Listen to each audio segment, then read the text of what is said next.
Welcome back to my channel. I want to tell you all this is going to be one of my first reviews of a video game. So it's going to be all quick reviews, nothing long. And unfortunately I don't have a PC anymore. I haven't had a PC in over 3 years. I tried using a tablet, but that editing software there is not that great. So it's going to be straight up raw. There's going to be no subtitles anymore in my videos, any of my videos for any of my playlists. So right on to the game right now. So the game I'm showing right now is Super Mario RPG. Came out on a Super Nintendo back in 1992. Never played it. I went and played it on the Wii Virtual Console. Right now I have the volume a little low because copyright reasons. I don't want that to occur. But anyways, long story short, this game is a role-playing game and made by Squaresoft back in the day. One thing is this game is more of a beginner's RPG. Similar to Final Fantasy Mystic Quest on a Super Nintendo as well. The only thing is, it's much more easier than Final Fantasy Mystic Quest. The downside is, let me start with the cons, okay?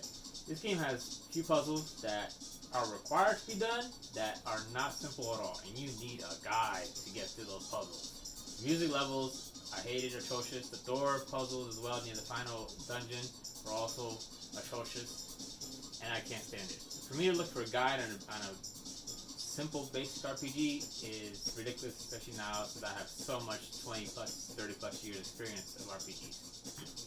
So the game also, another con is your magic points, your MP, they shared among all characters. So one character casts a spell, the other one actually their MP is also shortened because they all have a shared MP pool. The good side is that it's actually more of a button mash RPG, so when you're doing the battles in the game, you actually can hit a certain button that is required to actually improve or increase your attack as well. Aside from that, the game is short. I beat it like in about, I would say, 18-20 hours. Like I said, only because I tried to avoid guides. I had to resort to it about 3 or 4 times. Aside from that, the game does look good. For the graphics on SNES, it does look very good. I loved it very much for that aspect, Mario aspect as well.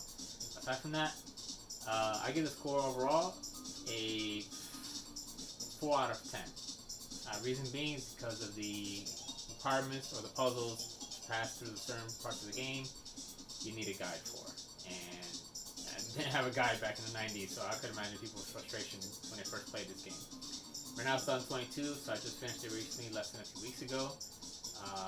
So again, I recommend Final Fantasy Mystic Quest over this, even though I don't like that game very much, but it's much more easier to get into, much more understandable, and to get through than this game is.